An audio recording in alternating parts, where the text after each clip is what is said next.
Welcome, everyone, to another episode of Planet Nerdtooine podcast. I am your host, Nerdtooine, and as always, I am joined by my esteemed colleague, the one, the only, the Year of the Collector.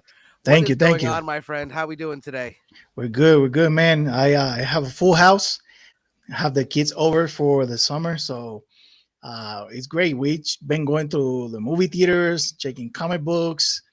My my eldest actually, and I think you're gonna appreciate this.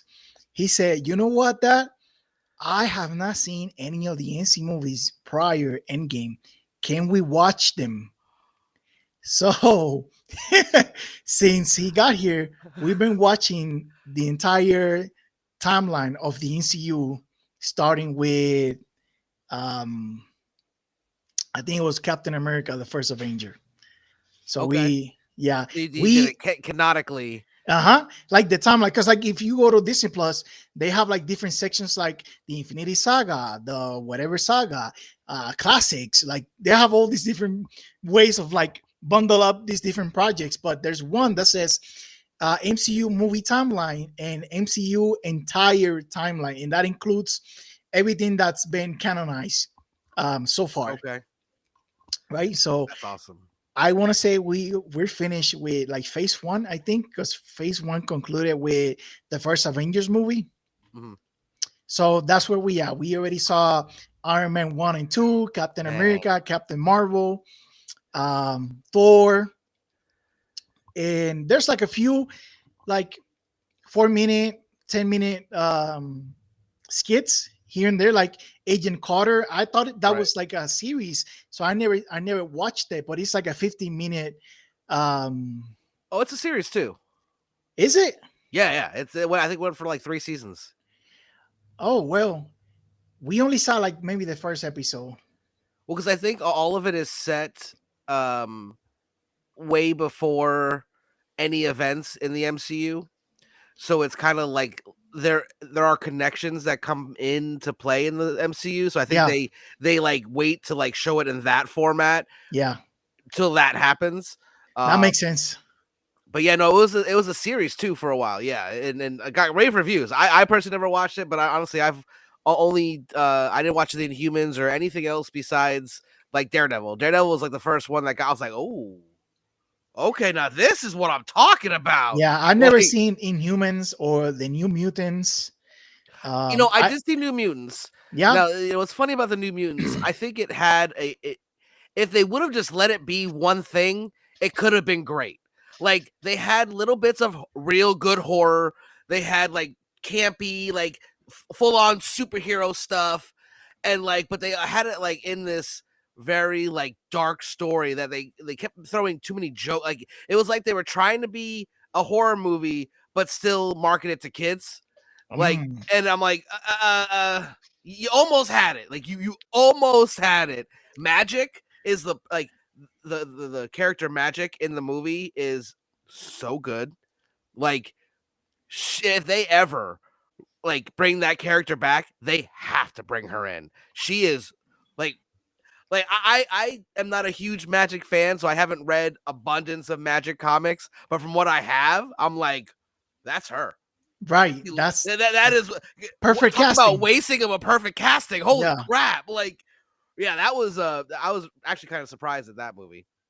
But yeah, I love that first. Oh man, I was just recalling the first time I ever saw the Avengers and the feeling I got.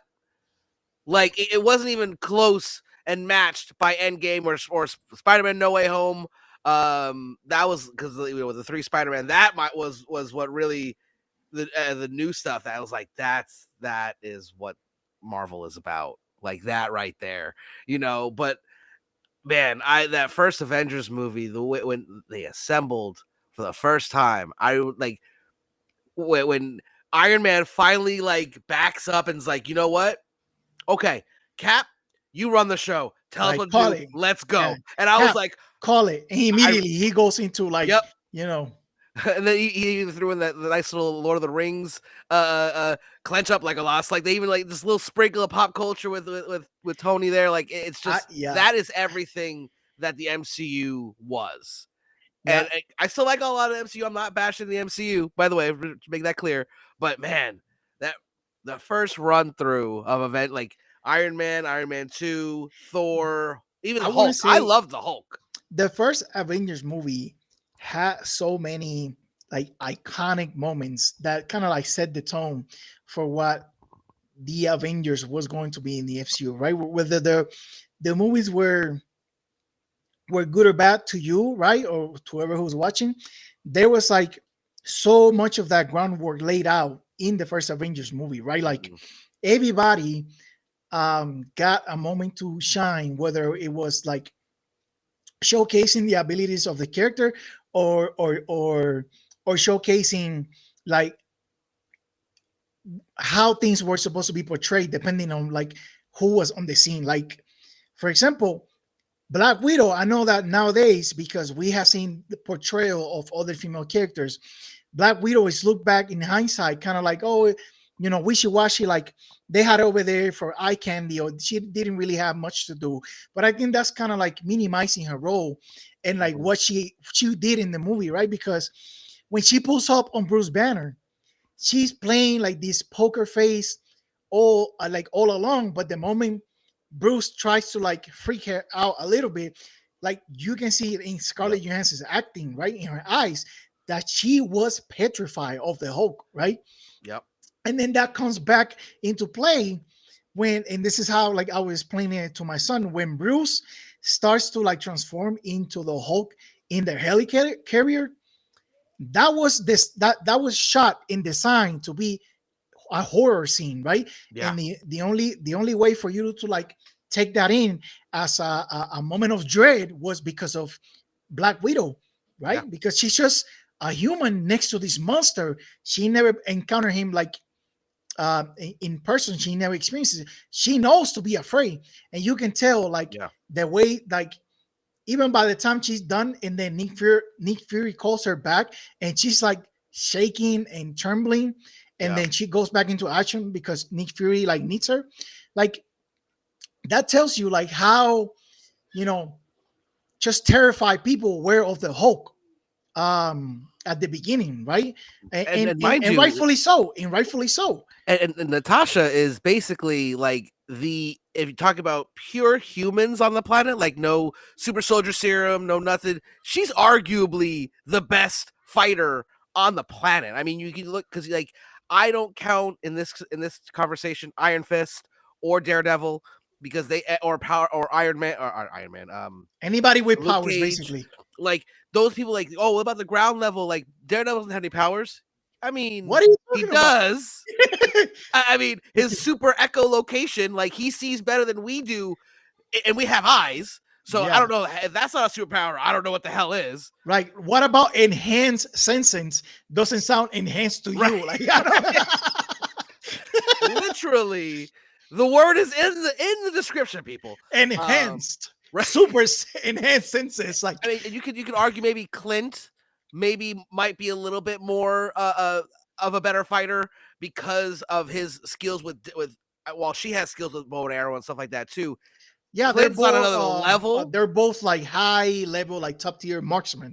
Like even in the comics, Yep. Clint um s- he has certain confrontations with Steve Rogers every now and then, and he always tells Steve like, "I could do what you do. I could do what you do," because he thought like being Captain America was like swinging the shield and bouncing it off things, right? Like he thought he could like put on the costume and play around with the shield, which he could do that. He's a marksman. Like any type of weaponry in his hands, it's deadly. But Yeah. then he realized like, okay, there's a little bit more behind the mantle. Like it's not just swinging Right. around the shield. And that's the other character in Back to the Avengers that I was telling my son, like you see all these superpowered people, like these god-like beings and all that. Clint Barton pull up to the helicarrier with a bow and arrow and a bunch of guys with Uzis and machine guns, and almost took down the entire thing by himself. Yep. Like, you know, you can't sleep on any of these people, and that's kind of how like they set the tone for the rest of those Yeah. characters for the rest of the MCU. Like everybody got, you know, great moments. Loki, Thor, Nick Fury, you name it.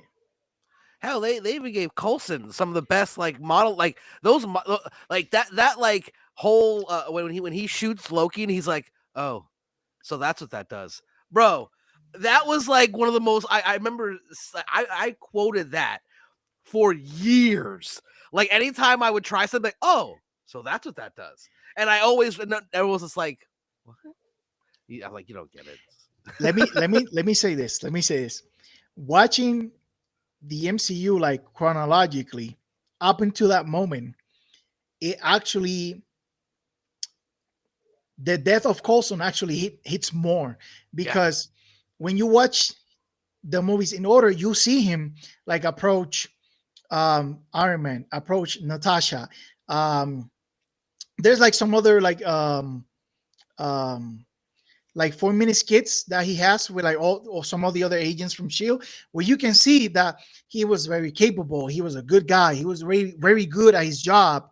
Um, and you know he wasn't just this fanboy of Captain America, Right. kind of like how you saw a little bit of that on the Avengers. Like yes, he was a fanboy, but he was like a great agent on his own to his own credit, right? Yeah. Because whenever Nick Fury needed somebody or to send somebody to get a hold of like Tony Stark, for example, he will send Coulson. Like when Or Mjolnir when that came to Earth. Who did he who send? was running that whole operation? Yeah, it was Coulson. Yep.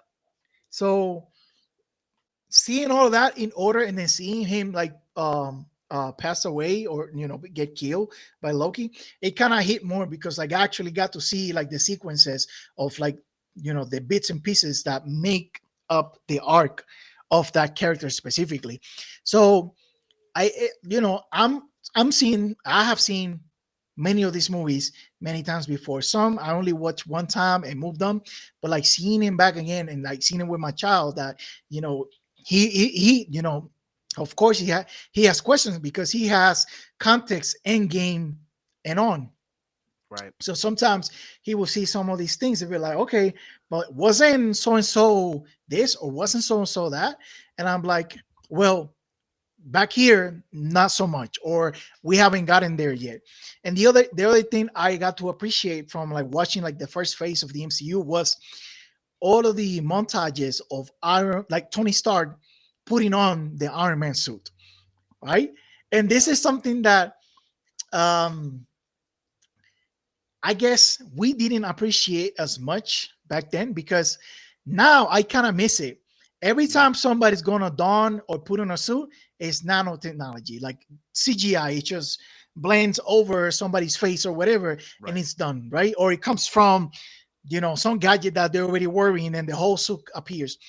In the first couple of movies, up like Iron Man 1, 2, and then Avengers, he has a montage where either lands and the suit starts to come out piece by piece, or he's like is being assembled in Yep. over his body piece by piece, or like Like Iron that Man 2 where he that pulls first out the suit up. football Oh yeah, and that's good like, too. yeah, he puts like his arms on it and then he puts it on his chest and then he kind of like assembles from there.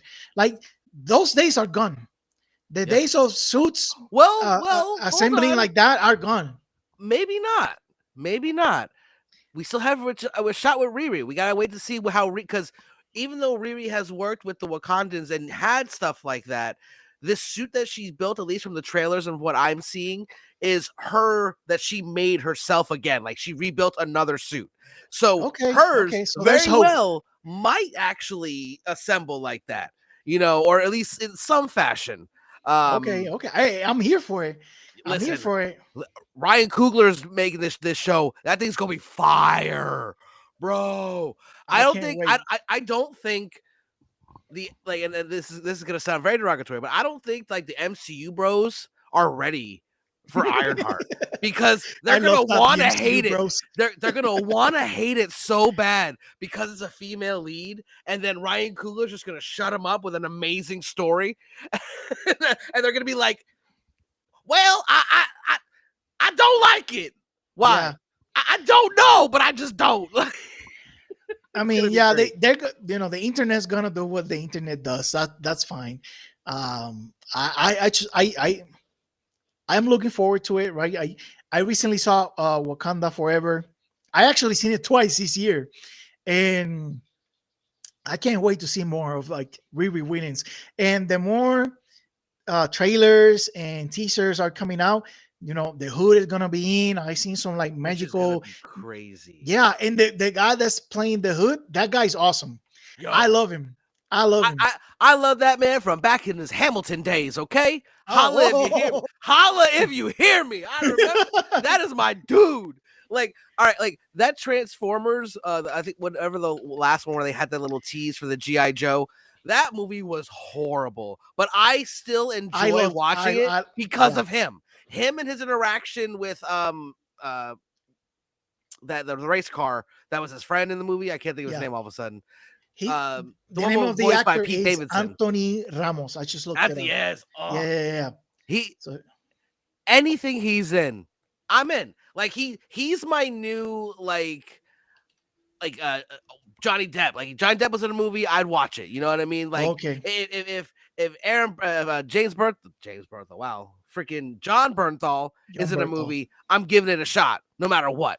You know what I mean? Or Yeah, Ryan Reynolds, but yeah. like Some of those actors that that don't fail you. Ryan Gosling yep. never failed me. Um, Chris Evans has never Oh, failed me. okay, Like hold on. You brought up Gosling. I have to make a statement. What what the hell is Marvel doing with a white son of T'Challa? Are they just putting this in just so they can bring Ryan Gosling in as the first we can white get Black into that Panther? if you want because Like I have a I lot didn't to say. see. I didn't read it, so I can't really say much besides I saw it and was like, I can tell I'm you. sorry, what? I Like, we can get into that. We definitely can get into that because I have a lot to say mm, about that. But yeah, there's some actors, actresses, or directors, or screenplay writers, or yep, whatever that you follow to the movie theater regardless. And Anthony Ramos is gonna be that for like this generation and moving on. And spoilers, he's gonna be playing a bad guy. yeah, I want to see that. yeah. I want to see that. And not like an anti-hero bad guy. Like you can't turn this character into like a Baron Zemo. Like he was the bad guy, and then hold on, now he's kind of the funny guy Right? in Falcon and the Winter Soldier. The Hood can't be done like that. The Hood's a No, bad guy. Period. Like there's just no. no. And also, I seen some magic glyphs here and there in some of the stations. I don't know if they're gonna finally pull the trigger and bring in Mephisto, or if this is gonna be a Dormammu type of scenario because people sleep on the Hood Yeah, as a character, but the Hood has managed to get an Infinity Gauntlet with at least 2 stones in it. For a street tier from New York that has no powers, basically, that's an accomplishment. He almost yeah, took out the Red Hulk by himself. He used to be possessed by the evil spirit or whatever he's called, Dormammu, at one point, and he took on the Avengers and the new Avengers in the like the mid 2000s. So the Hood is a very capable person, yeah, right? He can amass an army of all the street tier followers to do his bidding for him. He has alliances with people like Madame Mask, the other crime mob bosses from New York. So I'm excited because Anthony Ramos looks like he can play a good bad guy. You know what I mean? yeah. No, I saw that and at first I was like, What that's is new that? for What is that? him. What is he wearing? And I'm like, I like this, like the because hood. because Oh and when you think about like Riri Williams, the first villain you don't think of is the Hood, no. and I'm gonna go out on a limb here. I think this is a whole long 5D chess move by Ryan Coogler. Hmm. Okay, Tell so me what more. he's Tell me more. doing, he's sprinkling in all of these dark occult type characters. And I think he's going to use what he's going to be able to popularity wise with Riri to convince Marvel to let him make Blade or a Midnight Suns TV show.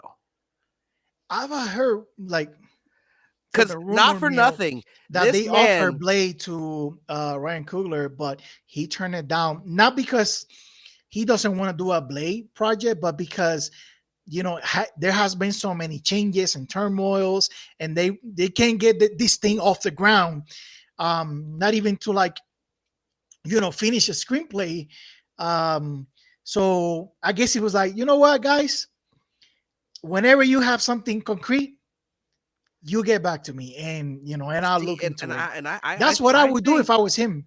I think that there's a little bit more to it that they didn't let public. I think he went to them with an idea for a period piece with focusing on Blade and then working in Midnight Sun characters, and they didn't want it and they were worried about it for whatever reason, and then he went and made Sinners, Hmm. which is now one of the highest grossing horror movies of all time.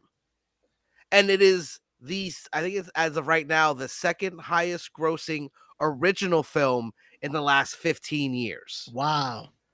Because it's that and Gravity, the two that are original movies that made the most money. It's those two movies. And Gravity won every freaking award there was, even though I personally didn't like it. I thought it was boring as hell, but I'm not one of the people who makes those decisions for those Right. movies, so whatever. But still, it's there. So But original then you movies got are winning. and you think you got like with how good Sinners was, and the fact that it would like had this like old school vibe with vampires, bro. You could make a Blade. You could literally just put Blade in that Yeah, universe. imagine Blade pulled up on Done. them. All these Done. vampires in the Bay area. Like, It come would have on been now. amazing. Can you imagine if he like is able to like do like a special edition down the road because he's already done Blade, and then he literally has Blade show up at the end? Oh my god! Listen, For the record, if that I'm happens, I just want a the minorist. I'm making up a word for this. Minorist cameo of all time. I can die instantly. I don't care. I just want to be on set. Okay. I don't know. Listen, there's a few mystical or borderline mythical characters already established in the MCU, right? Yep. For better or worse, the Werewolf by Night is already in the so MCU. Moon Knight, you can consider him one mystical because of. I know you don't like it, but but but it's established, right? So like we're making headway into that side of the Marvel as a publisher, right? Because like next thing maybe we can have a Brother Voodoo. Maybe finally they can get their life together and bring in Blade. The Eternals are there. Scarlet Witch, right? Like that's still mythical. Doctor Strange, of course. Yeah, So they turned heavy into the mystical in that second one, like the Multiverse of Madness. Like they really turned like you had him possessing a freaking corpse of Doctor Strange. Like, come on, like what do you gotta say? Yeah, and then you have this guy directing it, Rami. What's his name? Sam Raimi. Remy. Like One of my favorite directors of all time. He is like he's your guy. If you want to do like horror, PG-13 horror, that's your guy, right? Because like they did it, especially if you want to sprinkle in the comedy. Yeah, he's the one who did Army of Darkness and Evil Dead, and exactly. And I actually found random side note. I also found out that he also made the baseball movie For the Love of the Game, which is one of my favorite movies of all time. I did not, bro. I've watched that movie hundreds of times in my life. And then I think it was like a year ago, I was watching it. I was like, why is Sam Raimi's brother in this? Because he's in like one scene. And then I'm like, this is a Sam Raimi movie? No wonder I love it so much. Wow. Okay. Old school Kevin Costner beating my Yankees. That's how you know the movie's good. He throws a perfect game against my Yankees. And side note, my stepdad was actually in that movie. Like Really? he is in Yankee Stadium during those filmings. Oh, Like that's cool. I've never been able to find him specifically, but he's got pictures of him there, so I know it's true. But it's That's like pretty cool. I'm like, oh my god, and he didn't tell me that until many years later, and I was talking about it. He was like, for the love of the game, I was in that, right? I'm like, what did you say to me? Like, but yeah, Sam Raimi, and a lot of people, he's not for everyone though. That's the thing. Like a lot of True. people did not like the Multiverse of Madness for whatever reason. Okay. I thought it was I thought it was very enjoyable. I thought it was one of the better MCU movies of that phase. You know what? I liked that during the multiverse saga, they had I don't know, they had the guts to try different things. Yeah. Right. And granted, not everything landed, not everything was a home run, but there were some really cool projects throughout the multiverse saga, right? Like um, um, Doctor Strange Multiverse of Madness being one of them. But yeah, man, that's what my summer has been for at least the last week. Sounds pretty awesome. Yeah, I cannot, I can, I'm static. The moment my son said, "Oh, can we do this?" I was bet, because like there's like 20 some movies, 15 shows, Right. so like we're gonna be spending a lot of quality time together, and we got like the AMC movie passes, so like we're going to the movie theater like every other day to like watch a movie. So awesome. we I'm trying to like have spend some good quality time with them as much as I can, because like I don't get to have them this Christmas. Is the mom's time, so we're gonna make the best of this time we have together now, and so far so good, man. What about you? Man, it's been crazy. The last few weeks have been insane. I got very sick and thought I was gonna die. Obviously I didn't. So You got the man flu? Bro, no. You know what I got? I got food poisoning. Because the man flu is deadly. Like when I get the man flu, like bruh, I'm useless.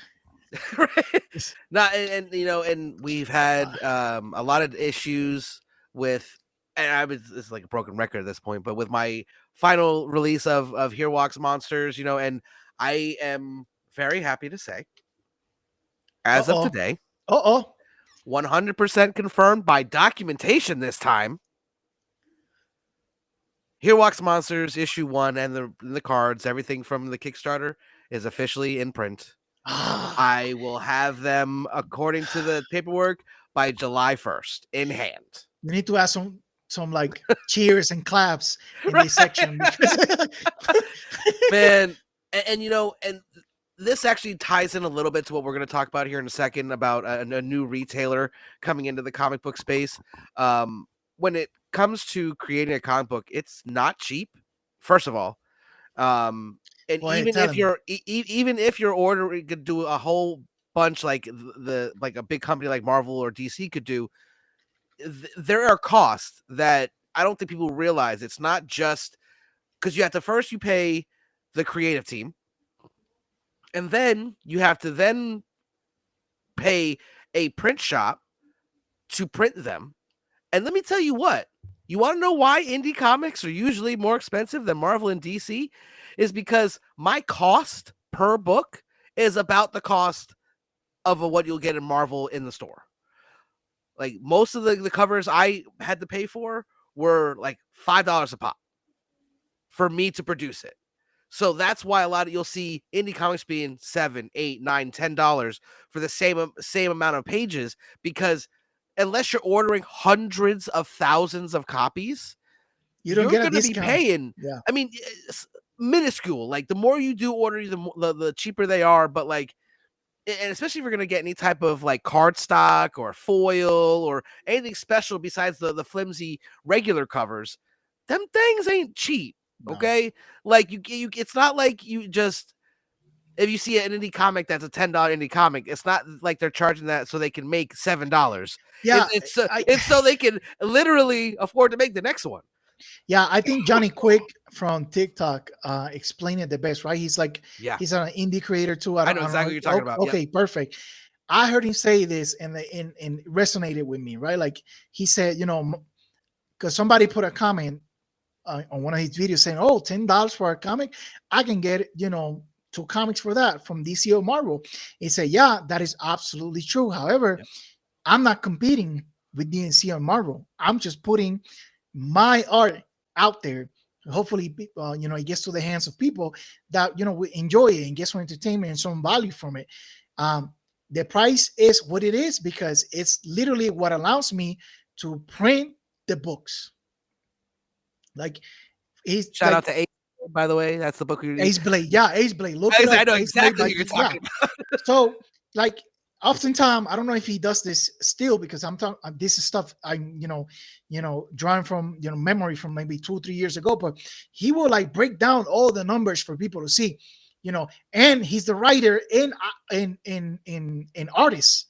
I think he might have gotten like a colorist maybe Yeah, or an inker, but I know he can draw. So he's at least saving some money in one of the aspects of the creative. um, but he will break down for people to see this is how much it costs to print this many books, this many covers, to pay certain creative, to purchase the materials that are going to use to like make the comic. This is how much it costs to print it. This is how much it costs me to ship it. Per one book per order, 2 books per order. Like this is like everything. And at the end, if he will have like some some dollars on the positive, wasn't even enough for him to like hire somebody for the next book, right? So he was still coming out of pocket. I'm guessing since then he's turned a profit because I know he has sold many books more. He blew up, went viral multiple times, yep, good for Ace Blade, and they expanded the universe, and they have talks about like doing crossover with other creators, and that's the type of thing you want to see on the indie scene, people thriving exactly. and Yep. networking like that. So look him up, Johnny Quick, Ace Blade Comics. But even somebody as successful as Johnny Quick, you know due to his marketing, his amazing marketing through social media, he's not making thousands of dollars. Right. Like whatever he's making is going to the next project or the next batch of books that are going to be printed, or whatever the case may be. So The next convention, the the next next cover convention, artist, the next the table, the next like booth. Yeah, it's just, and that's the thing. I don't think a lot of people will realize of when it comes to creating comics. It's a continuous flow. It's like, granted, even in my case where I've had so many issues with the initial first print, which delayed everything. Even then, I'm still trying to work on issue 2. We're working on a special edition with a little preview for issue 2 to try to get some hype back because I was supposed to have my stuff out 7 months ago. Like I'll take responsibility. I got with a distributor who got basically played by a print shop and gave us an offer that was too good to be true, and then didn't turn want to out fulfill the to be work. too good, too good, too good It to be was true. exactly that, too good to be true. But everybody that's waiting, if you don't know this, I'll tell you right now, Kyle has not, been sitting on his hand this whole time. So um, it's been a work in progress, a work in process, right? Um, Unfortunately, things were out of his control, and it took a while for the book to like move production entire like imagine you're filming a movie, and in right before you start, like you have a set, you have costumes, you have location, everything, and just before you start, everything is halted and No, it's outside of your control. you know Like what it's more like? It's more like you film the entire movie and then they pull the budget right before you get to the editors. mm, Because you can't let it, like, you have the final product, but it has to be, something has to happen with the back end, whether it's editing it so it can be distributed or printed so it can be distributed. It's like I have been in production limbo for freaking 7 months, and I really wish that I was a worse person and I could just dog walk the people who did this. But we talk about this all the time off air about how much I don't want to do that, because no matter how you do it, people are always going to say that you're just trying to coattail, you're trying to create drama to get likes, to get views. No, I'm just telling you my experience. And, if somebody is making comics and wants to talk about that, I will be happy to give them information that I've obtained off air. I'm not doing any of this to be, oh, we're the next super nerds on the web. No, we do this because we can't tell all our normal family members all the stuff we want to talk about because they get tired of hearing us. So what we did was made the podcast. But today, our first big topic, we did a 35-minute tangent there, but that no big deal there. See, there you was earlier worrying about what we was gonna talk today. 35 minutes in, we haven't even touched the actual topics that we laid out. So okay, let's get to it. But all right, moving on. So one big development that has happened recently that was brought to my attention by my good friend here that almost made my head explode is that there are now DC Comics being sold as exclusive retailers at Dollar Tree. That's right. Ugh. So let me put you on game here. Last year, DC put out these they have like this little like cardboard stands. They're not really like spinners. Yeah, they're not really spinners, but some stores, you're not gonna find them everywhere, but some stores have this little cardboard stand for DC Comics, right? And most of them are from Rebirth and on, like issues number 1 for like Batman, Wonder Woman, Superman, and a bunch of other stuff. The thing is, these are not like for example, sometimes you will go to like Five Below, and Five Below somehow got their hands on some comic book merch from somebody. I really can't tell you from who, and they bundle it, and then you buy like 5 comics for $5 or something like that, right? But those are typically either like main covers, first prints, or like a variant, like a B or C cover from the first print. These ones are literally Dollar Tree variants. Wherever you look them up, are gonna show up as so. We don't know yet. This is what brought up the conversation. We don't know if they're reprints or they're variants, because everywhere you look, they are listed as a variant. But this is a book. For example, if you get your hands on like Batman Rebirth number 1 from Dollar Tree, this original comic came out, I want to say, in like 2016. And this variant is dated, released 2024. So are these reprints or are these variants? Like, just those small details that we don't know yet. We talked about this. I can't figure out what it could be, because like initially we were thinking that maybe they just had a whole bunch sitting somewhere and then just recovered them. But the manpower it would take to remove all the covers, because there's no machine that they can put a comic in and it uncovers it to where they can then cover it again. Like, right, it's not automated. There's no factory where they like put this on a line and come out on the other side without the front cover and back cover. That's not a thing. And it's the exact same cover. At least apparently the only difference is like the color of the logo. Like, and the reason why we bring this up is because they're selling them for $1.25. Now, anyone, even Marvel or DC, is losing money on that. Yeah. It's a total of 16 different books. You got some Batman Scooby-Doo, some Super Sons, some Teen Titans, a few Nightwings. It's like a free comic book day, but $1.25 version. Yeah. Like, that's like there's even a Nightwing number 1 variant from the New 52 days. So these are not. I don't know either. I mean, they gotta be reprints, right? It's like I just they have to be like based off of the information we have at hand with what they're being listed as and and their official merchandise and all that stuff.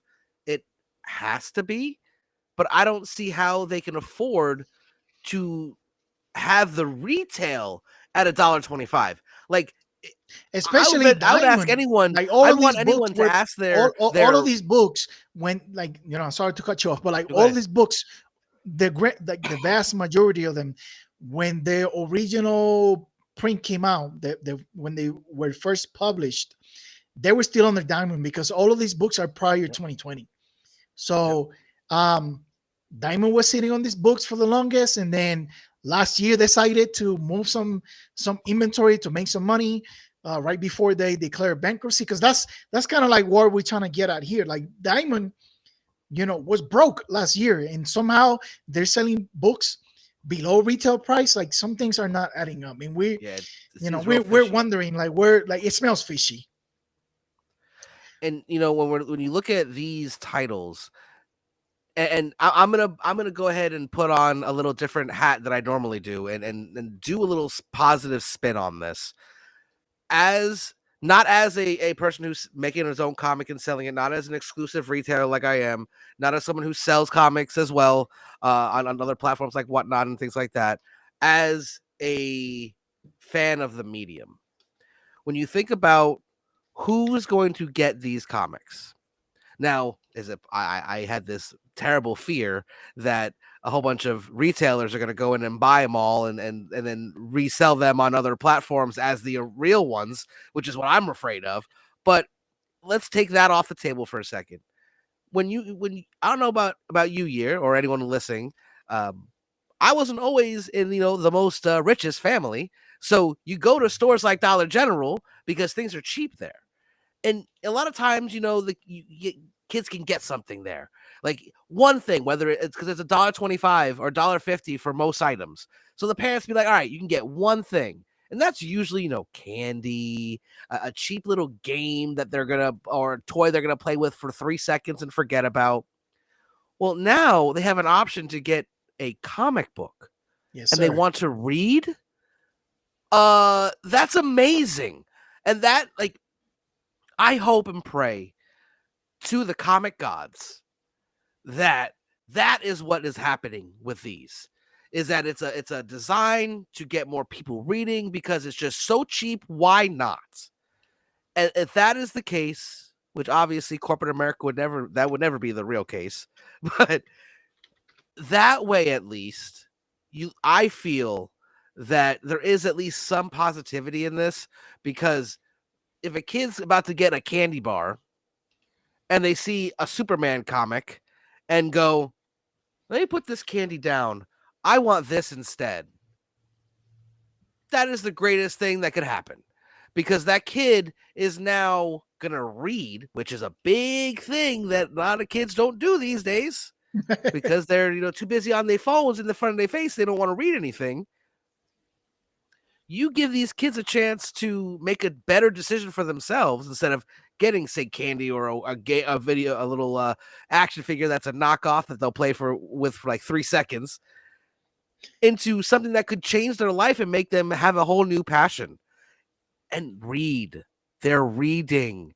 Like, I can't stress that enough. They're reading. And me, as Mr. Always Negative Nancy, or whatever you want to call me, I feel like there is some positivity that we can gain from this, from strictly a community standpoint. As a retailer, I'm just so baffled and confused because I don't know how anyone, Dollar Tree included, has can do this. Like, it doesn't make sense to me. Like, Yeah, but this is definitely something that was worked through either Diamond or DC, because, like I said, like if you Google it right now, and I send you the picture because I couldn't yep, believe it myself. Like they have like a whole promo thing, stand cardboard with DC and like all the bells and whistles. So this is like official. There's like sometimes you go to some retail stores, that have comics, but it's because they bought those in bulk from somebody that was either going out of business or they was just moving inventory, Right. right? Like for instance, when you go to like big conventions, there's always like a expo exclusive variant for that convention, like for Marvel or DC, doesn't matter. Um, Sometimes years go by and those convention exclusives don't sell, or they overprinted what they actually were able to sell. And specifically for conventions that happen in 2020 or 2021, you will see a lot of those convention exclusives, sometimes Five Below, or sometimes like a GameStop store will carry them Mm-hmm. just because, right? And the latest and greatest example of this happening, and it was like kind of like all over my social media, was the giant size X-Men #1 foil facsimile, Mm-hmm. right? People were picking those up at GameStop stores, right? And they were probably like pennies on the dollar. And now they're all over eBay and whatnot and whatever, because people bought them for cheap, and those are worth like buying like a fan expo exclusive variant at a convention is typically, depending on what it is, right? But if it's a foil, it's $25, Minimum. like easy, Minimum. easy, No right? question.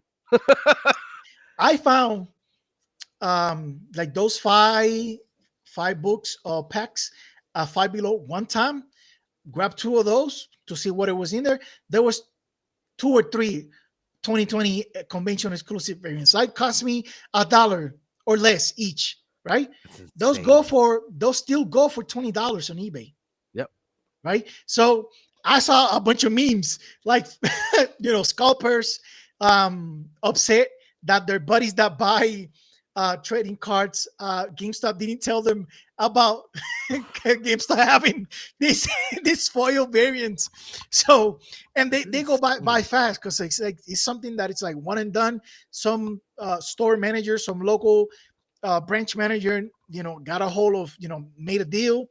They exchange some inventory probably, and that's how those end up at those unlikely stores, right? It's not like what we were discussing before that Marvel, not yeah, I think it was Marvel in DC were selling comics at Walmart, right? That was Yep. directly through the distributors that made those arrangements. I don't know if they're still around, but I know like they will have like mixed bags of like main covers Ratios too in and some rations. points. Yeah, Like it, yeah. I remember people buying it and doing like unwrapping videos to like show what they got on their little bags. But yeah, people, comic book stores, sometimes your a gas station will have comics, um and now Dollar Tree and GameStop and Five Below and some other places. So um when your wife wants to go to Five Below, don't wait in the car, go inside, take a look around, I because love it. you never know. Same thing if you collect action figures or just Oh statues yeah. in general. Don't Five like Below, Burlington, Ross, Five Below, Ross, Marshalls. Yep. Marshalls, I all of those actually stores. saw someone made a post. It was literally an entire wall at a Ross in like Arizona that had like nothing but Marvel. What are those new the Marvel the action figures? What are those called again? The Legends, Marvel Legends. Legends. Yep. Yeah.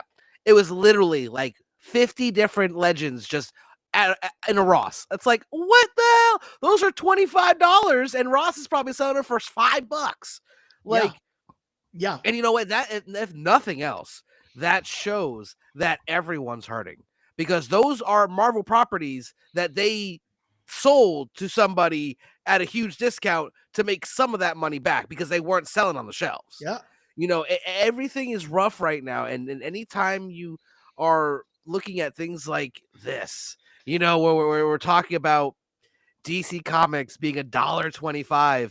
You know how much that undercuts like every single comic book shop? Because I bet you, and you know what, I may have to go to my comic shop this weekend like my local one, just to see, because I would bet you that the original copies of some of those titles that were reprinted for Dollar Tree are still the original. The ones that were released initially are at the comic shop right now in a back bin somewhere. Maybe. I mean, a lot of them are number ones. So, number ones typically go That's true. faster, but some of those are not number ones or But are not like. you gotta think though. A lot of people hated Rebirth when it came out. It didn't start. The people didn't start to like really kind of back off and be like, all right, maybe this isn't as bad as we thought. Many years later. I mean, some of those titles for sure. I like it, yeah, for sure. Like, you know, I can't agree with you because some of them are still trash. But oh, heads up, when you go to your comic book store, Big Rig has its own bookmark. Like they're doing promo merch for Big Rig for Post Malone. Hey, when we talked about that the free comic book day on the podcast, I was a huge fan of the title. It was very you know what it reminded me of? I feel like Sam Raimi should make the movie. Like if they just, because apparently the rumor is it's already been greenlit for a movie. So if that's the case, I think I can't remember whoever the producer is. Get Sam Raimi on board. Trust me, you'll thank me. And I'm glad to see also that Big Rig will also be individual issues and not just the trade like we thought initially, based off of the QR code in the free comic book day. But when you think about, and it's crazy when you got people like Post Malone getting into comics now. He is a nerd, you know, big magic guy. You know, he's definitely part of the nerd culture for sure. But to take that step like a Keanu Reeves did, you know, to actually become part of the creation of one. Not just like, I'm sure there's been a lot of people in entertainment that have backed different comics or comic book entities in the past, you know, with funding or promotion or something. But we're starting to see this nice trend of these people who have all this money and have all this fame deciding, you know what, I'm going to branch out. I've always wanted to do, like CM Punk. He was a Marvel writer for many years. Yeah. You know what I mean? Like a lot of people don't know that. Like, and you think about things like that. It's like, man, there's so many people trying to make comics, and a lot of not only outsiders, but insiders in the industry don't last too long. Because it's not as awesome as it seems. It's very rewarding, but it's a lot of work, and it pains me to see comics going for $1.25. It just, as a retailer and like, you know, someone like I say who's creating, I said there's definitely positives to it, but like, man, it definitely kind of, like we said, it doesn't smell right. Something's off here. Yeah. And I don't know. But as a fan, or if you had children that what you want to entice them into getting into reading, this is the perfect time for you. Go through Yep. your local Dollar Tree store and check out. Check it out. They're a bunch of like number one, so they're all like a fresh start by a creative And they're team. like those Nightwing books that they had. Those are really good Nightwing runs. Yeah. You know, and they even have the Supergirl that they're basing the movie off of. Yeah, You know Supergirl, what I Woman mean? of Tomorrow. Like, So there's Supergirl, Woman of Tomorrow, number one. Wonder Woman Rebirth, number one. I think that's by Greg Rucka. Like he did like the first couple of arcs there, so it's bound to be good. Tom King, Batman, number one. There's Superman. There's Teen Titans. There's a bunch of stuff in there. I can't remember all of it right now, but there's Flash, a Flash yeah, Rebirth. Yeah, which so I actually I like Flash, the Rebirth Flash. I mean, so to be honest, I like every Flash. I don't think I've read a Flash series that I didn't like. And that, granted, I haven't read every Flash series, so I know there are some bad ones. Don't get me wrong, but everyone I picked up, I end up getting hooked on it because I don't know, something about the Flash is one of those characters. Like, he's so powerful, but yet so unsure of himself sometimes, and it makes him so human. Like, it's just a weird dichotomy of a god who literally has humanistic traits. yeah, it's funny you say that because currently the Flash, I think is this run is by Simon Spurrier. Yeah, Simon Spurrier. uh, Wally West is basically a god currently. That's how he's being portrayed, like not just like powers, but like his place in the universe, and like he's rubbing shoulders with all these cosmic entities and all that. So it's funny that you say that, because that's literally where Wally West is at Yeah. right now in his run, from what I heard, right? um but yeah, man, to recap on that, Dollar Tree, GameStop, Five Below, Ollie's, Ali's, there's comics everywhere, for pennies on the dollar if you're balling on a budget, which we all are at this point. But yep. be on the lookout. No shame in Be very getting some cheap. careful. Yeah, know what you're buying. But use your money wisely. And this is a perfect way to like get into comics or get people into the hobby. So I think that we beat that horse Yeah, pretty bad. we're Yeah. we're gonna do something a little more entertaining and a little more positive now with this next segment. We are going to roll right into what's year's issue.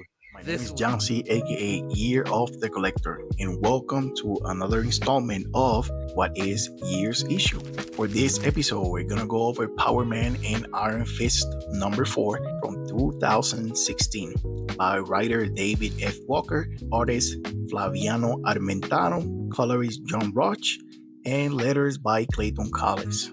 In this issue, the writer David F. Walker utilizes a technique known as multiperspectivity. What is that? Well, I'm glad you asked. Multiperspectivity is a characteristic of narration where more than one perspective is represented to the audience. Let me show you how this concept is applied in practice. Luke Cage and Danny Rand became the talk of Harlem after a video of them manslaughter Marsdale went viral. Power Man and Iron Fist have been seen together a lot recently, so people are excited because that means the heroes for hire are back together. All this excitement is manifested through the Joe Jumbo radio show. There, you had Jumbo talking about the heroes for hire and their viral video. So he started taking calls. Here's caller number 1. The witness who recorded the video that went viral. Here's what he saw.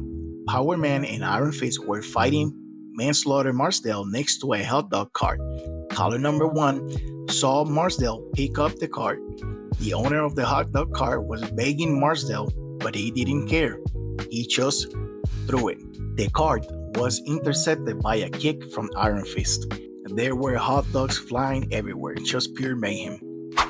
Caller number 2 gets on the show.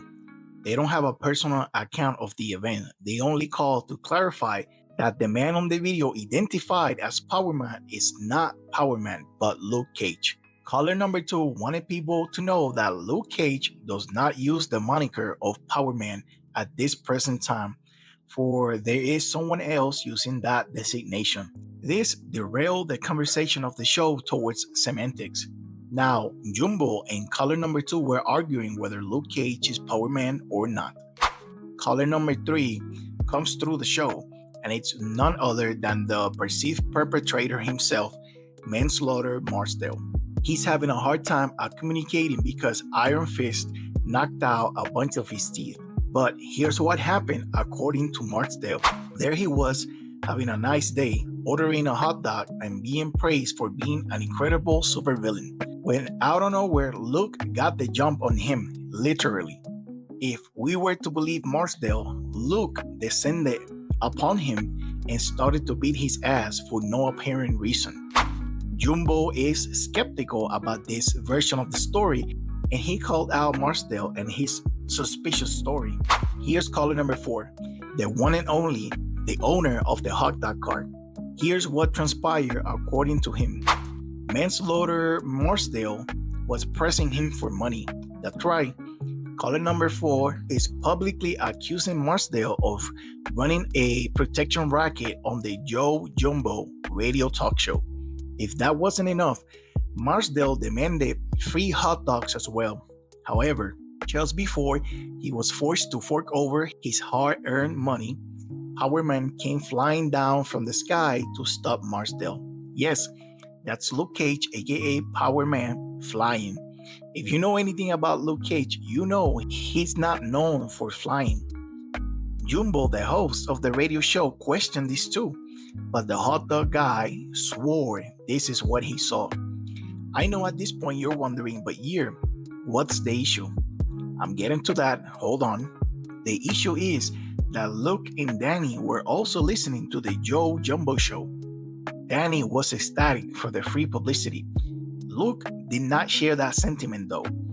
The moment Caller 4 said Luke could fly, he felt some type of way because he in fact cannot fly, and he didn't want this misinformation to spread around, so he decided to do something about it. What did Luke do? He went down to the radio station to offer his account of the events that transpired the day before. As you can imagine, Jumbo was more than happy to accommodate the Heroes for Hire on his show. First, Jumbo wanted to share how happy the people were to see Luke and Danny back together. Secondly, he wanted to know if it was true that Luke could fly. Short answer was no. Full stop. Luke is not here to deny what the callers have been saying about what took place on the viral video. However, there's context that is being left out, obscure, or just simply missing. So, here's what actually happened. 24 hours prior, Danny Rand had built his own version of the fantastic car with instructions he found on the internet. Hella sketchy, right? Luke thought so too. He even asked Danny why it didn't have seatbelts. But Danny, in his infinite wisdom, said Luke shouldn't worry about seatbelts since he was indestructible. I bet you're thinking Danny was right. Luke doesn't need a seatbelt. Well, true. He might have not needed a seatbelt to save his life from a crash, so to speak. But the way Danny drove that thing, Luke's indestructible skin did not protect him from falling off the vehicle, which is exactly what happened. And that's where the POV of the Heroes for Hire is inserted into the story already shared by 4 different witnesses. So, we go back to Manslaughter Marsdale, who was enjoying his hot dog, not knowing the Heroes for Hire were flying above them, when out of nowhere Luke Cage just fell off the sky, landing on the side of a building. As you can imagine, Marsdale was startled by this, and his first reaction was to attack Luke Cage. He threw the hot dog car, which was intercepted by Iron Fist. Finally, Jumbo surmises this whole event to be an accident. It wasn't a personal attack on Marsdale or some sort of policing vendetta from the Heroes for Hire. This comic book issue concludes with Luke and Danny beating Manslaughter Marsdale. Anyways, to recap, multi-perspectivity as a narrating technique is applied here with tons of humor because it's told with unreliable witnesses. Caller number 1 only saw the fighting part of the event. Caller number 2 was not a witness, but he wanted to identify correctly the people in the viral video. Caller number 3 called in just to clear his name and paint the Heroes for Hire as the aggressors. Caller number 4 portrays himself as the victim who was saved by the heroes from the big bad guy. Finally, Power Man and Iron Fist share their side of the story that connects all the bits and pieces together, and it's presumed to be the most reliable account of the event. Multiple perspectives opens the floor for incorrect or incomplete versions of a story, but that's not always the case. To give you another example of multi-perspectivity, we can take a look at The Last of Us franchise. In the first game, you mostly play as Joel, who's strong, experienced, and capable of gruesome violence with his bare hands. Then, there's a section of the game where you play as Ellie, who's weaker, less experienced, and much more fragile in comparison to Joel. Those are very subtle differences, but they are contrasting perspectives of the gameplay experience, to say the least. The least subtle use of multiple perspectives, and controversial for some reason, comes in the second installment of this franchise. In The Last of Us Part 2, we played as Ellie for half the game, and right at the climax of the story, the game switches the players to Abby. players get to know the other side of the story from Abby's perspective.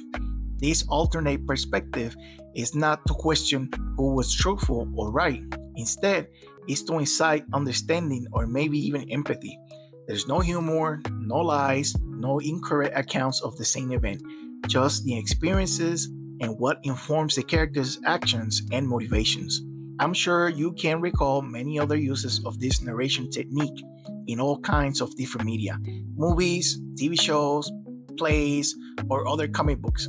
I hope this helps you understand or interpret media in the future. With that being said, my name is Jiangxi, aka Year of the Collector, and this was another episode of What is Year's Issue. So, Year, why did you pick this Power Man and Iron Fist issue to talk about, and The Last of Us? I really think that this word, which English is my first language, everybody, and it took me a good 15 minutes to figure out how to say this freaking word correctly. So, Year, I'm gonna make you suffer through it. All right, everybody, brace yourselves. No, no.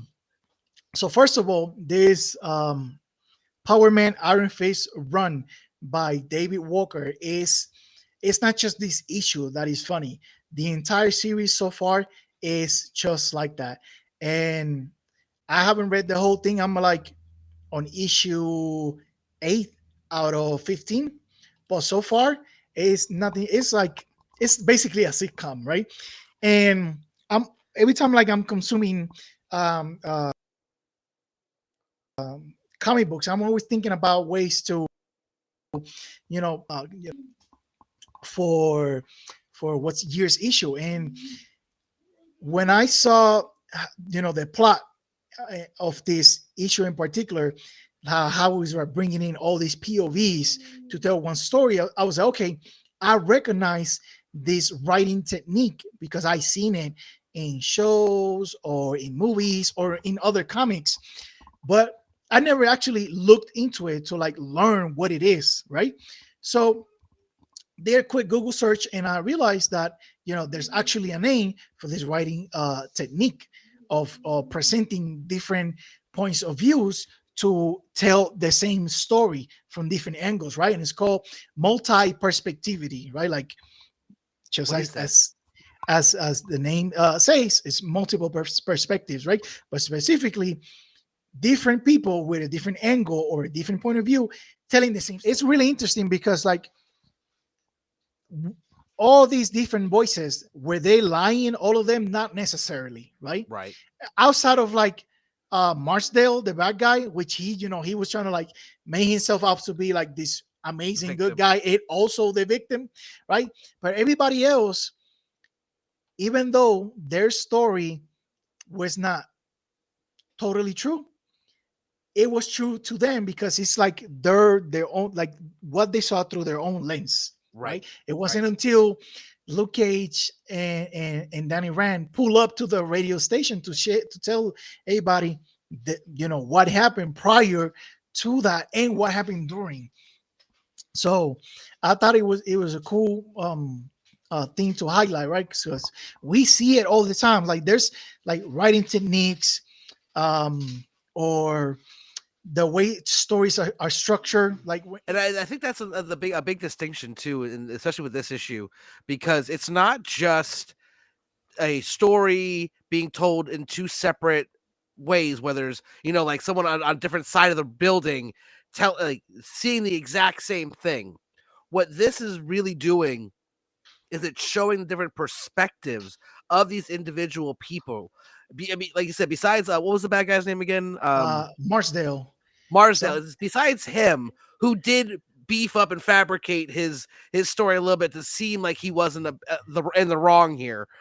They all saw what they saw, and doesn't mean what they said was not accurate, because to them, from their angle, from their point of view, from what they saw, even like there's one guy that called in specifically just to get the names correct.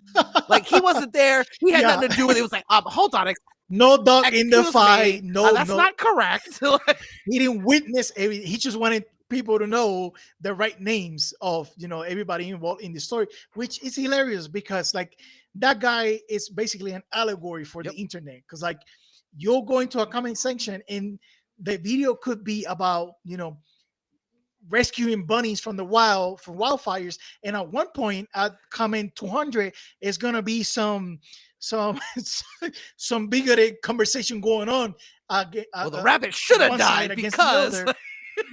Yeah, liberals or Republicans, like it's had nothing to right, do, but they're out there trying to tell you, like, you know, how to think, or how to perceive, or how to like consume what's being shown on the video. But it's it's really cool because we know these things by association or by experience, but we don't know what they're right, called or how they work, right? Like I didn't know this was called multi-perspectivity, right? Or another thing is, sometimes when we consume media, and this is part of like the reason you know, I did this segment the way I did it, is we consume media and we either review it or we criticize it or consume it the way we've been right. trained to previously, right?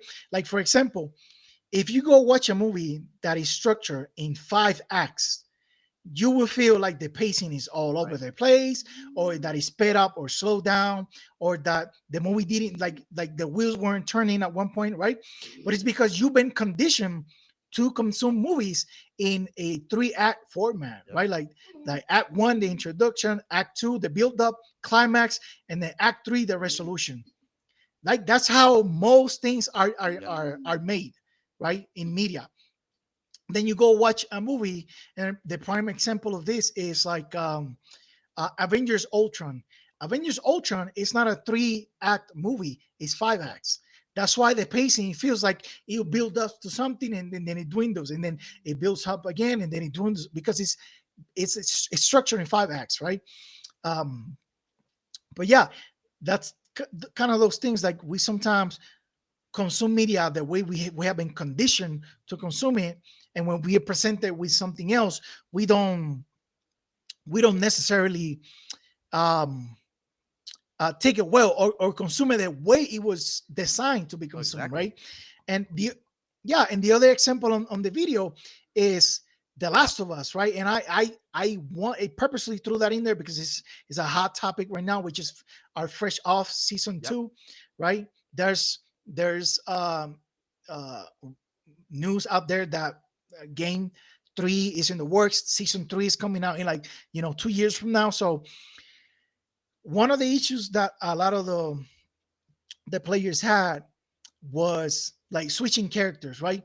And without even realizing, they were being fed in the story of The Last of Us Yep. multi-perspectivity, like that writing technique, right?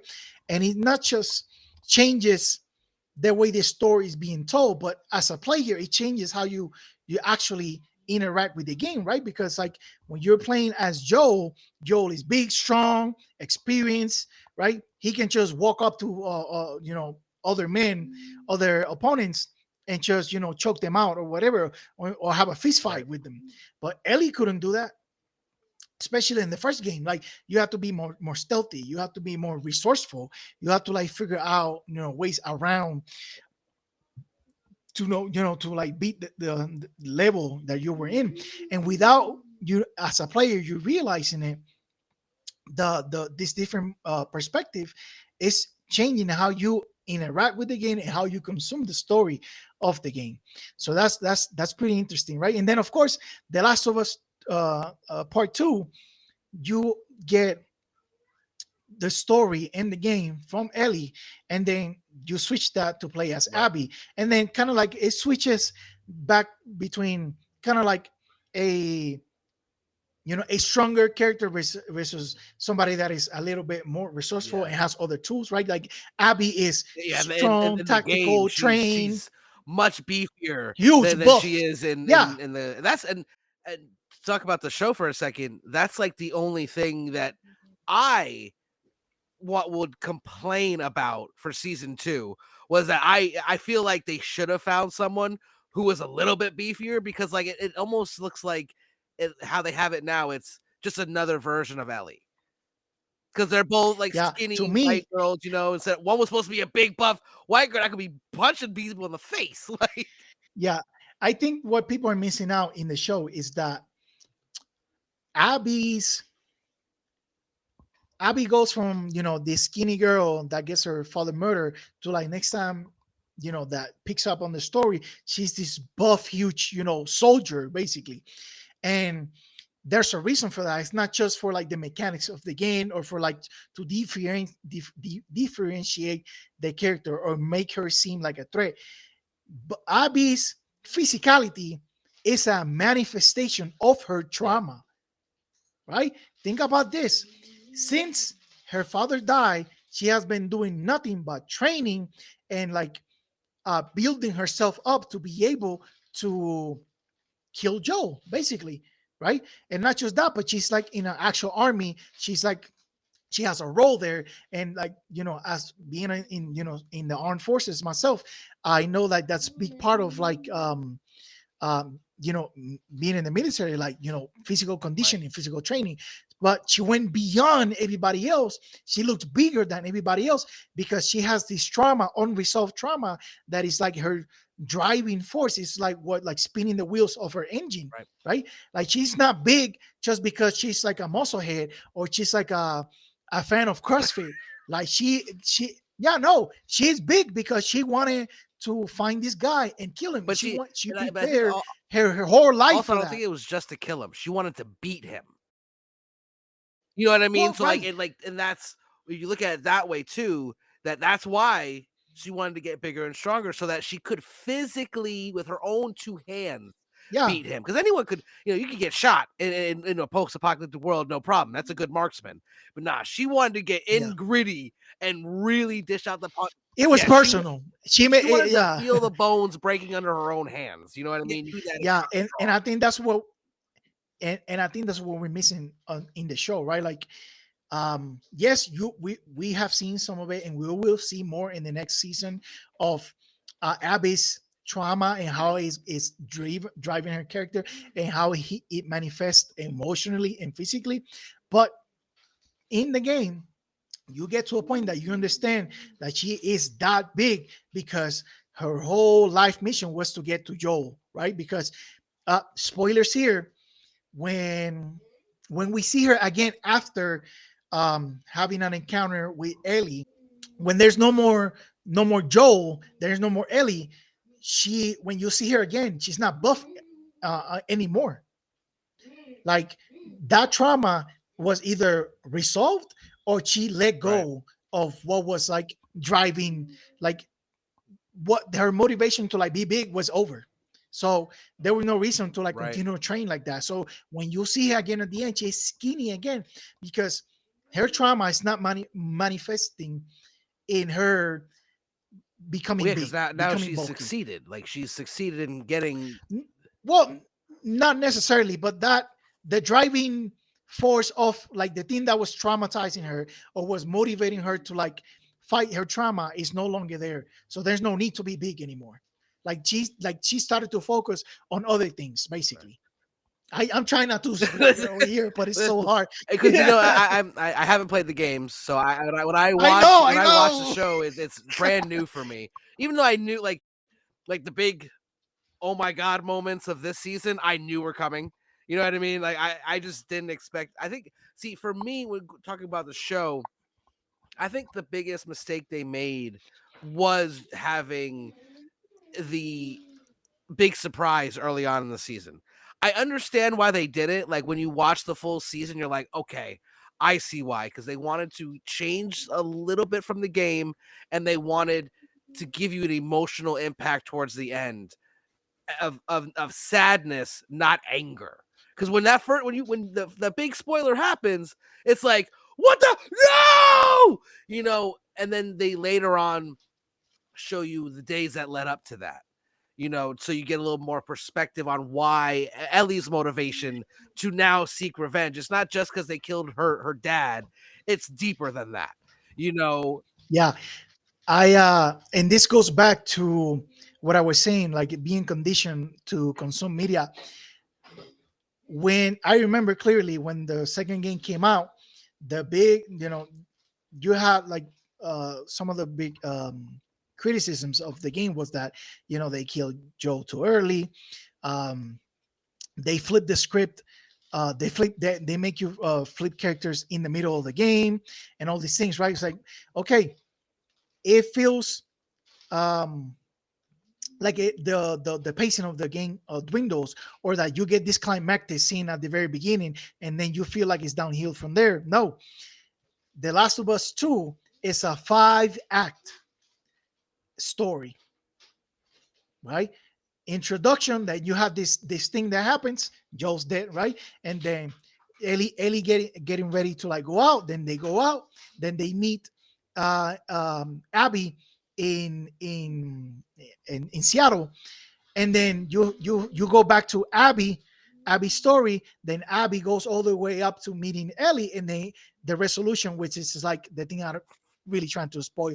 But it's a 5 act story, not like a 3-act story. And that's kind of like, oh, this, it feels weird. Yeah, it feels weird because it's not. If you watched closely, they had like day 1, day 2, day 3. That's going to be the exact same days for the start of season 3, which would be from a different point of view, but at the exact same time.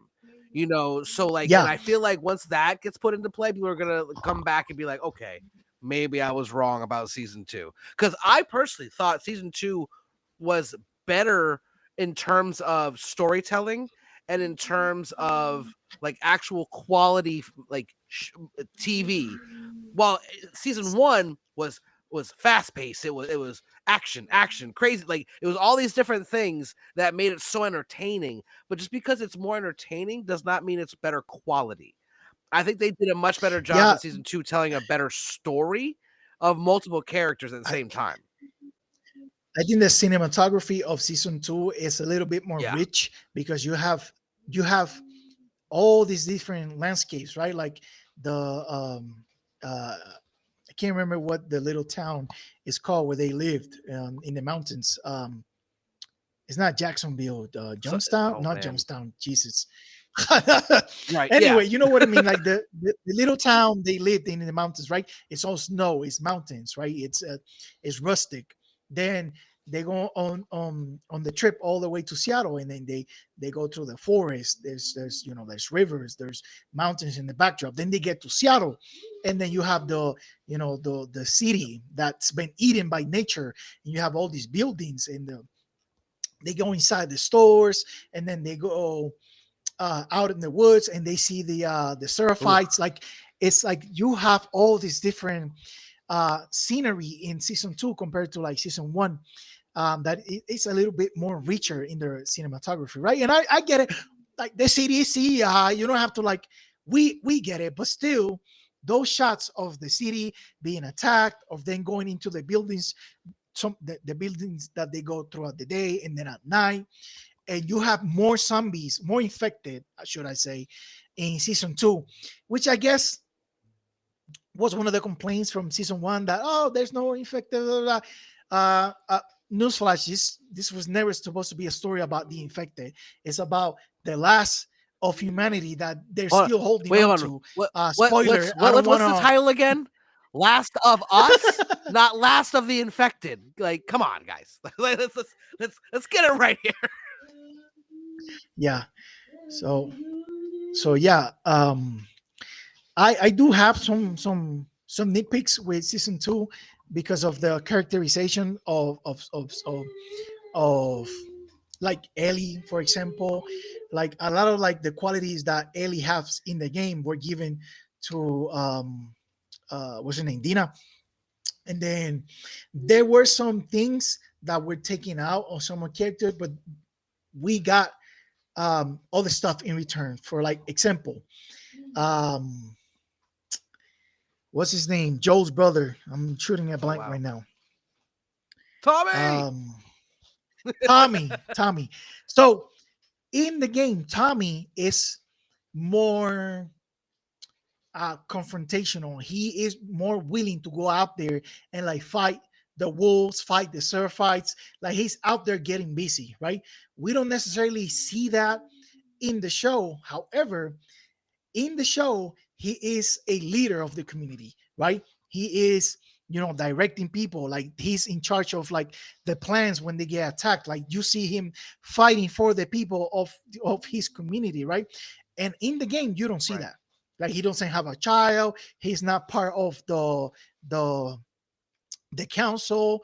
He's not somebody that people go to. Like he don't plan for them. He's just there, basically. So, you know, I want we got a one for Right. one character trait swap there. I'm with it, right? And then in return, they get more airtime and more chance to like flesh out the voices of Dina, even though Dina ended up like taking some of the stuff that Ellie was doing on the game. But then Ellie is just portrayed very differently in the show because she's not like this one dimensional, you know, scorched earth, rageful, young lady, or yeah, she's probably in her 20s, right? In the show, her convictions are flimsy. They fluctuate. Sometimes she's like all in, gung ho. She wants to get and meet everybody. But then when she is faced with reality, sometimes like her convictions dwindle a little bit. Like when she finds out that Dina's pregnant, she's like, oh, we should go Yeah. back, right? Or so she's reading a little bit more human in the show because like people are not like one dimensional. Like people are not like vengeful and Right. rageful, like all the way to Seattle and then all the way to a mission. Like you're gonna have doubts, you're gonna have self-doubt, you're gonna, rethink things, you're gonna replan, you're gonna, if you're flexible, you're gonna change course, you're gonna, look for ways to approach. And I see that in the characterization of Ellie in the show versus in the game. She was just like, hyper focused in getting this thing done. So, it's a give or take. Your speed may vary. I think the show is amazing. I have enjoyed it. My wife watched it with me, and she absolutely loves it too. So, you know, I'm looking forward for season 3. I don't know what to tell people. Yeah. Like, I'm a huge fan of the franchise. I got the comics. I play the games. Um, um, you know, I actually love this what they're doing in the show. But that's just me. No, and and I didn't play the games only because I'm a really old person when it comes to video games now, and I only play like sports games that are easy. So I can't play the like I'll watch some of like I used to watch like the cutscenes from all the games I wanted to play. We talked about before. I literally bought like the day the God of War came out for PlayStation 4. This was years ago. I bought it so excited. I'm like, oh my god, I'm gonna get to play my first God of War game. Couldn't get through the first level. I was like, I'm done. I'm done. I'm gonna pick up I'm gonna go play Madden or 2K or something and be fine. But I am a huge fan of anything post-apocalyptic, especially in something like this where it's a zombie show, but it's not zombies. It's an infected show that just has similar to zombie traits. And I think that's a really cool concept. But yeah, anyone who's complaining about The Last of Us, the TV show, you're gonna have to go somewhere else with that because we're not gonna have it here. Yeah, there's no Last of Us slander here. Like, Okay, like that scene, like when they get that corn one out of thing my face. I think I think we could wrap up on this. When the one thing that The Last of Us has done so well, anyone argues with me, I will destroy them, is the use of sound and music in normal scenes that like for instance, when Joel is killing everybody in the hospital, they took out most of the sound and let you just hear a little bit. And with that music, it was just it was next level. And then when he got killed, similarly, they took out almost all the sound except for the thing that killed him. So you see Ellie screaming at the top of her lungs, but you can't hear it. You hear that ping, and Yeah, it's. I remember when I watched it the first time, I was like, that might be the most cinematically amazing scene I've ever seen. Like that was just And so then they well. shot the following shot is from above, where Yep. you can only see Ellie and Joel just laying there in a pool of blood. That's Epic. amazing, because that's literally forcing you to sit with the moment with what just happened. Like, yes, he is dead. Here he is. Look at him. It's over. Crushed my soul. Crushed my soul. But I like you said, there'll be no Last of Us slander here, and not for nothing, but I did hear Pedro Pascal will be in season 3. There will be flashbacks, and it's not the last we've seen of him, and thank God, because as we've spoken about many times. Oh my God! How did we not say Pedro Pascal? We're talking about people that will go see anything that they're in. How did Daddy Pascal not be the #1 name? Holy shit! We're sorry, Pedro. Pedro, forgive us. You should hear how we talk about you off air. we love you. And let's put it this way: if any other actor was cast in Fantastic Four, I don't think I would have even backed it a slightest bit. But I saw it was Pedro and was like, you know what? In Pedro, we trust. There is nothing this man can do wrong, and I love him. So we're going to hope and pray that the Pedro Pascal effect is in full effect for the Fantastic Four that is coming out very soon. But on that note, I think we can wrap up this episode. We were going to talk about Exquisite Corpses #1, but we spent 35. Oh shit! We spent 35 minutes prepping you all for the first topic. So you know what? I think issue #2 comes out next week. So the next we'll time we get together, we'll talk about issues because it's fantastic. 2. That I will say this once again: James Tynion knocked another one out the park. Like, and if we're talking about a writer or creator that you follow to the end of the earth, Mr. Tynion, he could write a story about diapers, and I would still be into it. The man has been on a roll since like 2020 or like before that, like nothing but bangers, hits, and instant not classics. only that, but he's the only person I know of that was like, you know what? I'm done writing Batman and the Joker. I'm gonna go off on my own. No one's ever done that shit. Nobody does the Bat Family and then Batman and then walks away and becomes successful on their own 2 feet.